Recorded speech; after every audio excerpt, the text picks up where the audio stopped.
नमस्कार दोस्तों, मैं अमरनाथ कुमार। आज हम बात कर रहे हैं कांग्रेस क्यों चुनाव हार रही है। ये ज़्यादा जरूरी है। और कांग्रेस ही नहीं, विपक्ष भी क्यों हार रहा है, उस पर हम बात कर रहे हैं आज कि चुनाव हारने का कारण क्या है। और एकदम सटीक है, इसमें आप सब भी सहमत होंगे। थोड़ा बने रहें, आप बीच में बंद करके न जाएं। दिल्ली इलेक्शन में कांग्रेस के कार्यकर्ताओं को पता है कि क्या हुआ था, जो केजरीवाल को वोट क्यों देना पड़ा। सारे कार्यकर्ता मन मार के कांग्रेसी केजरीवाल को वोट किया था। उसमें मुस्लिम सबसे ज़्यादा बढ़ चढ़ के, और हिंदू भी, सब मिलजुल के कांग्रेसी कार्यकर्ता बीजेपी को हटाने के लिए, बीजेपी का डर किसी तरह से कि बीजेपी को हटा देंगे, और हम जितना जल्दी चाहते हैं बीजेपी को हटाने के लिए, वो बीजेपी और हमारे ऊपर हावी होता जा रहा है। यही हो रहा है सब जगह।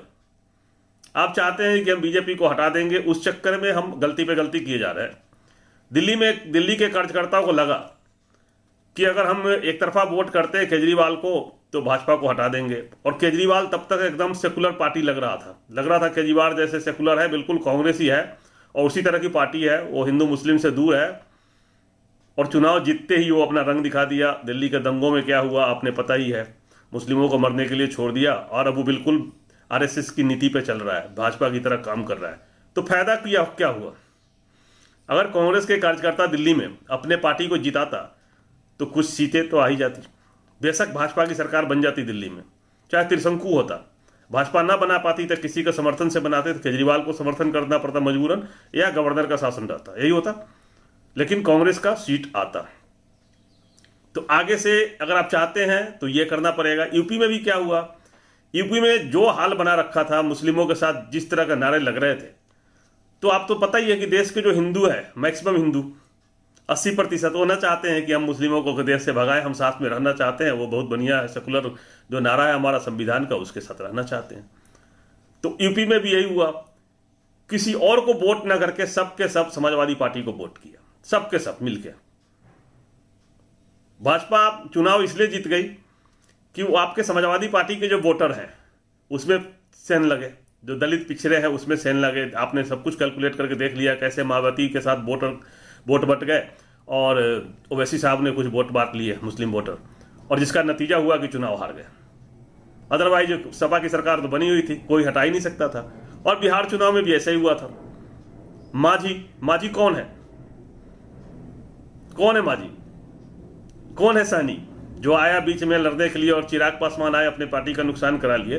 तो आपके जो वोटर है, दलित पिछड़े जो वोटर है, जो चाहते हैं कि जनता का भला हो, वो खुद गलती कर रहे हैं। वो खुद नहीं चाहते कि जनता आगे बढ़े और जनता उनका गुलामी करते रहे, और जिसका नतीजा हुआ कि भाजपा चुनाव जीत रही है सीधा सीधा। तो कांग्रेस को क्या करना पड़ेगा। बंगाल में भी तो यही हुआ था। बंगाल में भी ममता बनर्जी को तरफ एक तरफा वोट हुआ। कांग्रेस के सारे कार्यकर्ता ने ममता जी को वोट किया था। अगर झूठ है तो अपने कार्यकर्ता से पूछिए, और जो वीडियो देख रहा है वो भी सोच के बताए कि मैं गलत बोल रहा हूं।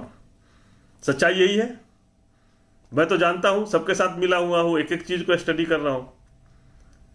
तो कांग्रेस जीत सकता है, कांग्रेस को कोई नहीं रोक सकता। अभी राष्ट्रपति का चुनाव आने वाला है। भाजपा के पास मात्र 1376 एमएलए है, 1376, और उसमें जनता दल और कुछ बीजू जनता दल का मिला उला के जितना भी होगा। लेकिन उससे ज्यादा विपक्ष का वोट है। अगर वो एकजुट होकर काम करे तो राष्ट्रपति बन सकता है। कांग्रेस के 690 एमएलए है, 690। टीएमसी के 233 एमएलए है। वो किसके साथ जाएगा? भाजपा के साथ जाएगा एमएलए राष्ट्रपति बनाने के लिए? तो जाए फिर अकेले लड़े, फिर टीएमसी जरूरत नहीं है। फिर आप समझ रहे हैं मैं क्या कह रहा हूं। तो टीएमसी एक तरफ आप चाहते हो कि मुझे भाजपा से लड़ाई लड़नी है और राष्ट्रपति भाजपा का बनाओगे तो बनाओ। फिर आम आदमी पार्टी पर हम भरोसा नहीं कर सकते। उसके जो इतने भी एमएलए हैं 156 हम, उससे मतलब नहीं है, उसको दूर रख दीजिए। वाईएसआर कांग्रेस 150, डीएमके 139, बीजू जनता दल का उनका पता नहीं चलता है वो कहाँ जाते हैं। वो बिल्कुल आरएसएस के हैं आदमी, तो आरएसएस को ही साथ देंगे। बीजू जनता दल, आरएसएस। पूरे दुनिया में, भारत के हर राज्य में भाजपा वाले जाके आरएसएस वाले हंगामा करते हैं ना, हिंदू मुस्लिम। उड़ीसा में क्यों नहीं होता? क्योंकि उनकी अपनी सरकार है। भाजपा बनाएगा तो किसको बनाएगा? दूसरे के बना के भी क्या करेगा? वो तो ऑलरेडी है ना, एक सरकार जो चल रहा है वो आरएसएस की ही तो सरकार है। तो इसलिए वहां वो तो आरएसएस को देंगे, बीजू जनता दल को भूल जाइए आप। समाजवादी पार्टी के 114 एमएलए आ गए हैं और टीआरएस घूम रहे हैं ना, केसीआर घूम रहे हैं, उनके भी 103 है, कम्युनिस्ट पार्टी के 88 है और इंडिपेंडेंट 70, वो किसके पास जाएगा उसको भूल जाइए। आरजेडी के 76 एमएलए हैं और शिवसेना के 57 एमएलए हैं। तो झारखंड का भी, झारखंड मोर्चा का 30 है। तो इतने हैं जो 1500 से ऊपर होते हैं, तो किसकी जीत होगी? राष्ट्रपति आप चाहेंगे तो आप बना सकते हैं। अब आते हैं कि आप चुनाव कैसे जीतेंगे, कांग्रेस कैसे चुनाव जीतेंगे। जब गांधी जी इंडिया में आए तो उन्होंने जब देखा इंडिया की हालत, तो अंग्रेजों से कोई लड़ ही नहीं रहा था, किसी को मतलब नहीं था। ब्राह्मण अंग्रेजों के साथ थे मिले हुए, उस समय ब्राह्मण वैश्य मिल के आरएसएस के साथ जुड़े हुए थे, जैसे आज जुड़े हुए हैं।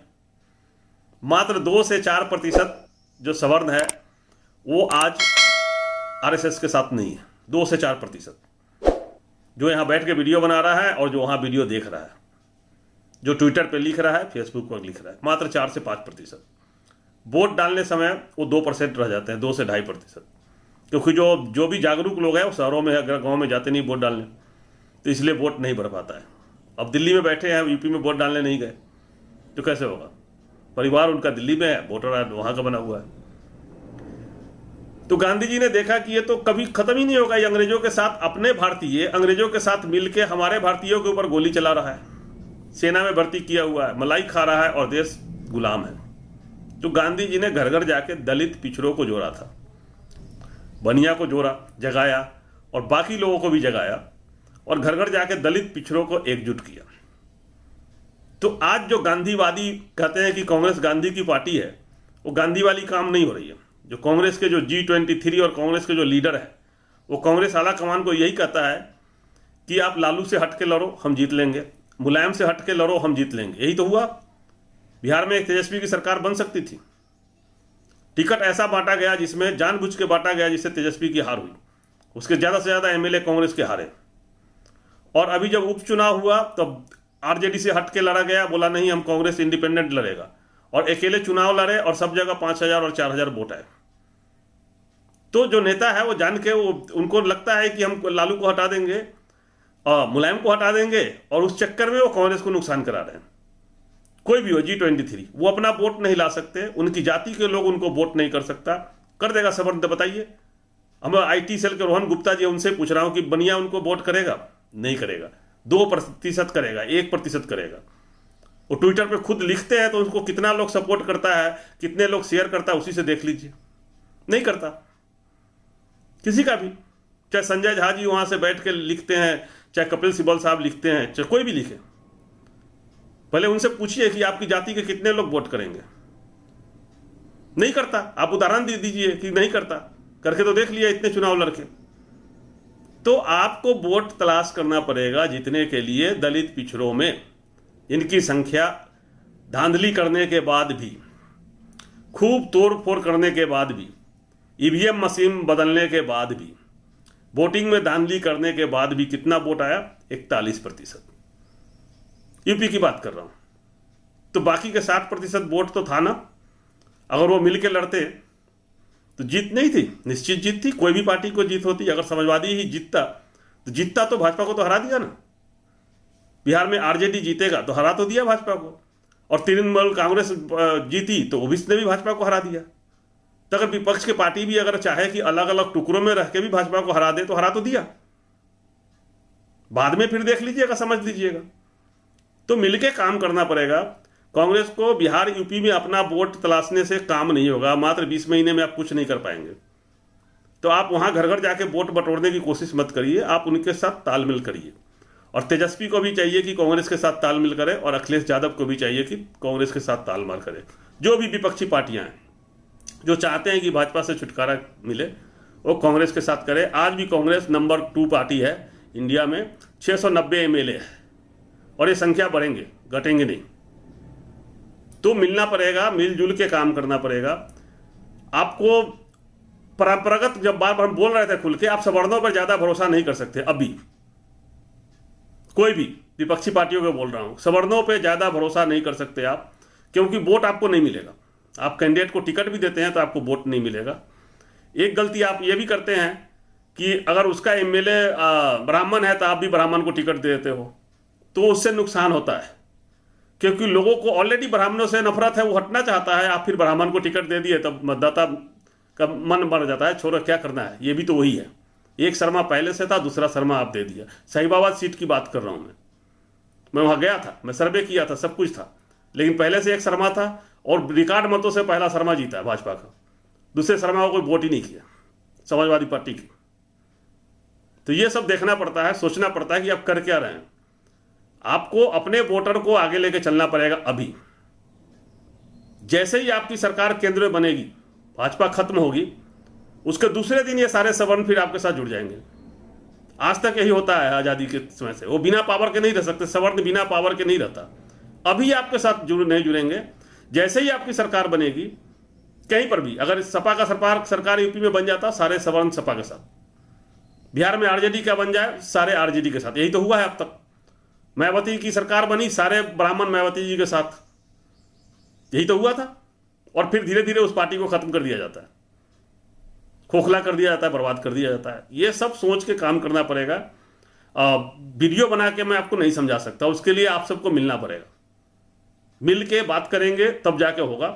बहुत सारे फार्मूला है, फार्मूला पे काम करना पड़ेगा।